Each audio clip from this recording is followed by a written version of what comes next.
So now we're going to move on to another question session about questions. Douglas Estes is going to talk to us about assertive interrogative divides. So take it away, Douglas.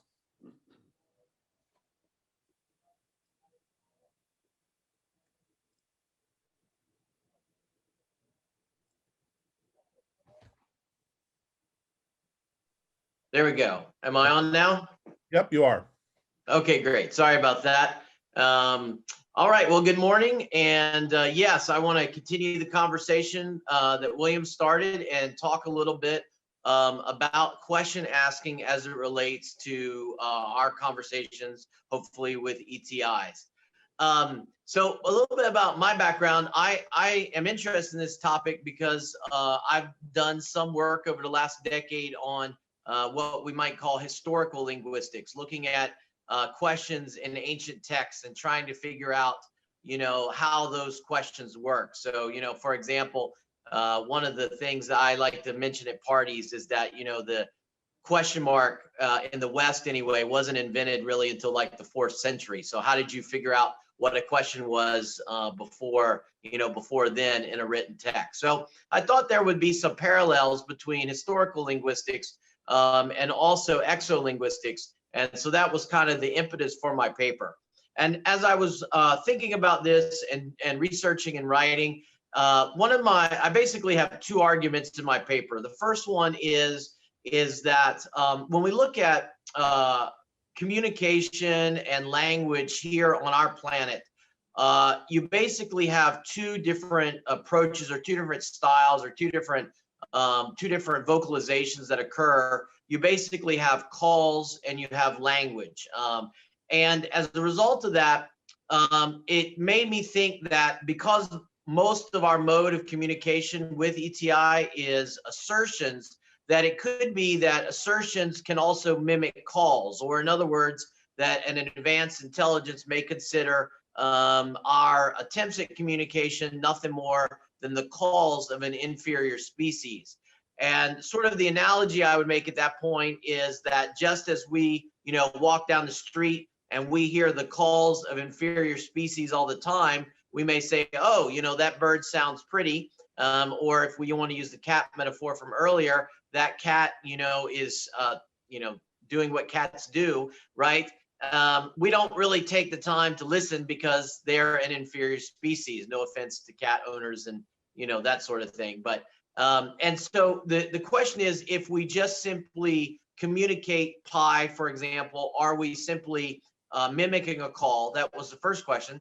And then my argument is that if we use questions alongside of assertions, that it can demonstrate that we have not only language skills, but that we are perhaps a more advanced species because we utilize that aspect of our knowledge and ability to reason and to think and to communicate with each other. That brings me to, if I can just tag into where William left off, we were talking about questions as humility. And so really you're getting into an area that is generally sociolinguistics. And so let me give you, there's a number of social functions of questions, but let me give you 2 extreme questions, for example, that we would want to avoid. So first of all, questions, whenever a human asks a question, they are, regardless of the type of question, they're admitting a lack or a need.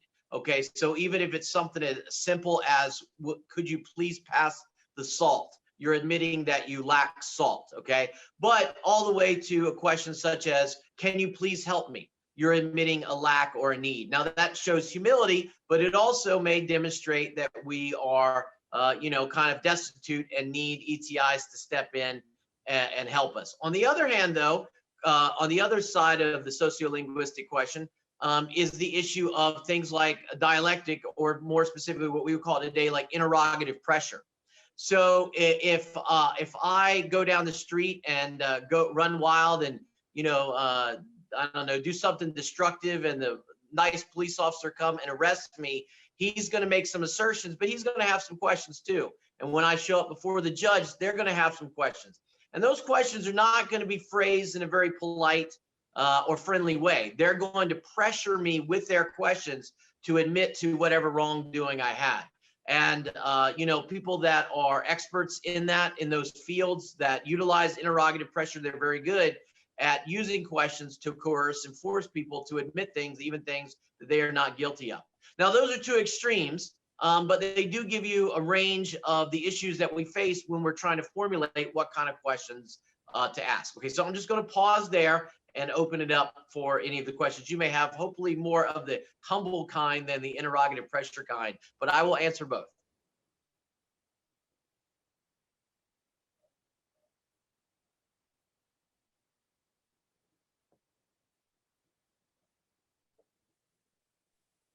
Kelly, you are muted. There you go. There we go. All right, Andrew Kennedy, you got a question?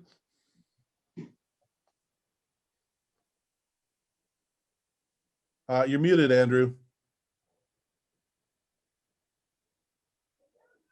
There you go. Sorry. Look, this whole question of what a language and talking to people, you know, when you don't know where the common ground is. I mean, I for the last 30 years, I've been living among different countries. And although I speak the languages of these countries pretty much, I'm still considered, you know, a quaint interloper because I simply don't know the fine tuning and the fine detail. But what I do know, of course, is my subjects and my fields. And in fact, I know much more about most of the people I mix with in those different languages. And I can be dominant in those fields with these foreign languages. So what I was just thinking is that maybe we need to be choosing our subjects with which we need to talk. We need to converse with our aliens rather than just having this, the idea of trying to understand everything about their culture. That's obviously out of the question. But we need to look just to choose, like, you know, hyperdrives or, you know, space warps or whatever like that, and forget about the rest of the stuff, because that will just come in gradually over time. And we don't need to get hung up on distinct sort of symbol exchanges or, you know, creating a sort of a common code between us. But just if we focus, they'll narrow in on a particular subject, then that's probably in the short run, that'll be better for us. Yes, and I would say that when you look at questions and question asking, there is no, and you look at, I'll just focus on Indo-European languages because that's really my area. But you know, there are 8 major tells for questions just in writing, and then you have a number more when you include vocalization. And so the problem is that there's no way of knowing which of those types of questions and which of those tells would be useful in communicating. But what it does say is, though, hopefully, is that our posture is, and this goes back to the earlier conversation with William, that our posture is one of looking to learn and to be a part of, rather than being demanding or anything like that. So I think that, and I mentioned this quickly in my presentation, I think that the issue of semantics, meaning the content of what we talk about, is important, but I think actually it's secondary to how we're phrasing it, and the pragmatics of it is, you know, basically the way that we're expressing it. And so when those 3 come together, then I think we have a more powerful recipe than just simply making the assertion or making the statement. Okay, Eric Hughes.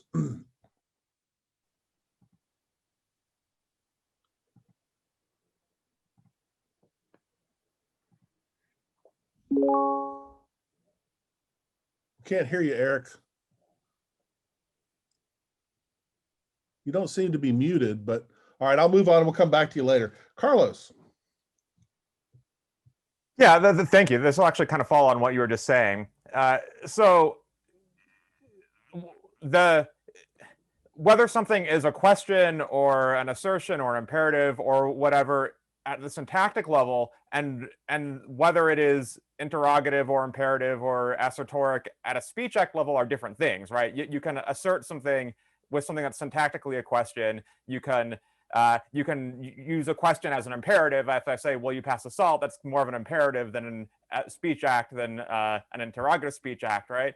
And my question is, why would we think that ET would be able to recover enough of our pragmatics to be able to understand whether something is a question or an assertion at a speech act level? Okay, so one of the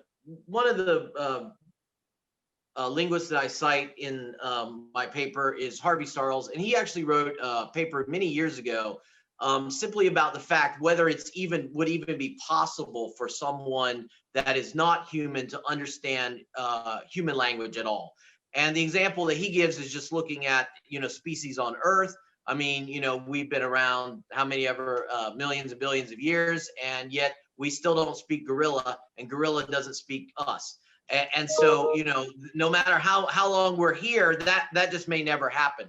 I guess my thought is that, and again, I think William kind of mentioned this too, is that we don't know what technology will be like 100 years from now. So I mentioned in my paper the possibility of if breakthrough starshot would work.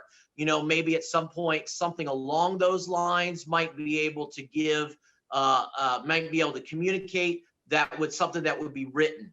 In my view, and I can only say this is my view, of course, because we've never been through this, but you eliminate a lot of the pragmatic, I mean, not all, of course, but you eliminate a lot of the pragmatic concerns. It comes down a lot then to syntax and semantics, some pragmatics. And so the ability to translate that, I think, would be much easier if it is even possible, which of course, again, a lot of the evidence would say no to begin with. I mean, the example that we have as linguists is that if we can't even figure out linear A, and that's a human language, how in the world are we going to figure out an alien language? And so that is the bigger issue. And I think that's true whether we're communicating pi or whether maybe not pi, but whether we're communicating anything at all becomes the problem. Okay, Jason. Yeah, I wonder if just being able to send kind of concentrated sound off our own planet already would demonstrate that they're not calls. So if the idea of the difference between languages and calls is supposed to indicate a level of sophistication or intelligence, I mean, just the fact that there can be directed sound would seem to indicate some degree of intelligence. So just one more quick question: whether you think it's possible to have a language just without interrogative questions? I mean, whether there might be a language just that doesn't have anyone asking questions about things. Okay, so to answer your first question, that's actually a good thought experiment, and it is in my paper. I allude to it a little bit in the presentation, which is if species that only utilize calls kept evolving along the trajectory over millions of years, at what point would their calls still be calls, but at that same time still be communicable on some level beyond our imagination or ability? Obviously, we don't have an answer because we only look at the species here, but there are species on Earth that have very sophisticated calls for our planet. And so I don't want to,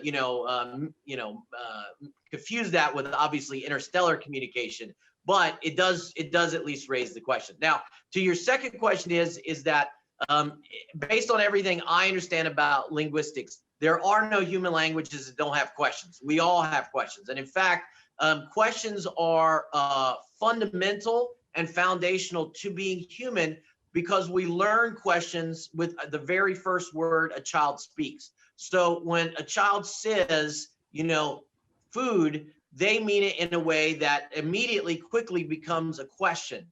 In fact, there's a linguists talk about, there's a technical name for a one-word question, because you can actually ask questions with one word, whereas assertions is harder to make with one word. And so the reality is that I think that if a species had evolved past calls, then which of course we're going to assume that would be the case if they're receiving us also, then it seems almost improbable that they wouldn't have an interrogative of some sort, because they have to ask, no, let me not use that word, but they have to admit lack.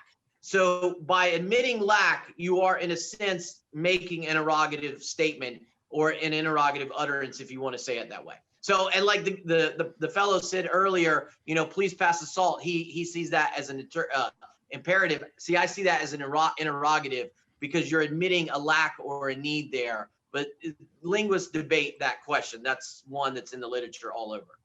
Sure, yeah, thank you. Okay, Eric Hughes, sorry. I do have a brother named Neil, but he's not here. The question I would ask has been raised in chat just now, but why do we believe that a human concept like the distinction between language and call exists in an ETI's